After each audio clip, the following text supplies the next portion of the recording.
Hi friends, വീട്ടമ്മമാരൊക്കെ ഇന്ന് ലഞ്ചിന് എന്ത് കറി ഉണ്ടാക്കുമെന്ന് ആലോചിച്ചിരിക്കുന്നുണ്ടോ?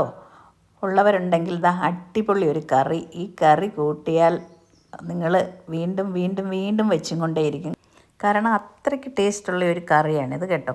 അപ്പോൾ ഇതിന് വേണ്ട സാധനങ്ങൾ എന്തൊക്കെയാണെന്ന് നോക്കാം നമുക്ക്.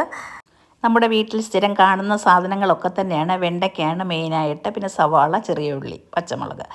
അപ്പം ഞാൻ ഒരു ചട്ടിയിൽ എണ്ണ ചൂടാക്കിയിട്ട് വെളിച്ചെണ്ണയാണ് എടുത്തിരിക്കുന്നത്. ചെറിയ ഉള്ളിയും നമ്മുടെ പച്ചമുളക്, സവാള, കറിവേപ്പില എല്ലാം കൂടെ ഇട്ടിട്ട് ഒന്ന് മൂപ്പിക്കും. നമ്മൾ സാധാരണ മെഴുക്ക് പുരട്ടി ഉണ്ടാക്കുന്ന അതേപോലെ തന്നെ ചെറുതായിട്ട് അരിഞ്ഞു വെച്ചിരിക്കുന്ന വെണ്ടയ്ക്കയും അതിലേക്ക് ഇട്ട് അല്പം ഉപ്പും കൂടെ ചേർത്ത് നമുക്ക് മെഴുക്ക് പുരട്ടി പരുവത്തിൽ നമുക്കൊന്ന് മൂപ്പിച്ചെടുക്കാം. അപ്പോൾ അതാ ഞാനിവിടെ മെഴുക്ക് പുരട്ടി പരുവത്തിൽ മൂപ്പിച്ചെടുത്തിട്ടുണ്ട്. അത് നമ്മളൊരു പാത്രത്തിലേക്ക് ഇട്ട് കൊടുത്തു.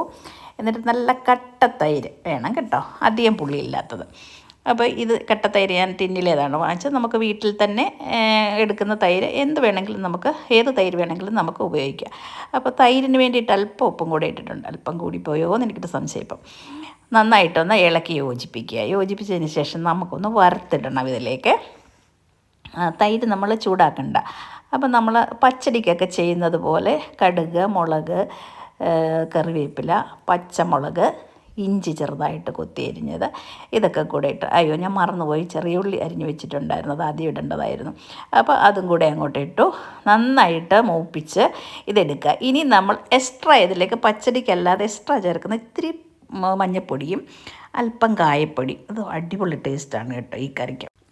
ആദ്യമേ നമ്മൾ തയ്യാറാക്കി വെച്ചിരിക്കുന്ന കറിയിലേക്ക് നമ്മുടെ ഈ വറവ് അങ്ങോട്ട് ഇതുപോലെ ഇട്ട് കൊടുക്കുക.